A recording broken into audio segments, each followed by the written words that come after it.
আপনারা যারা দেশের ভিতরে আছেন, আপনাদেরকে আপনাদের অবস্থান থেকে প্রস্তুত দিতে হবে। আমরা অতি শীঘ্র আন্দোলনের ডাক দিচ্ছি এবং এই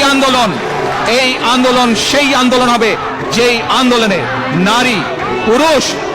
যুবক, তরুণ সকলে পার্টিসিপেট করতে পারবেন। আজকে সেই আন্দোলনে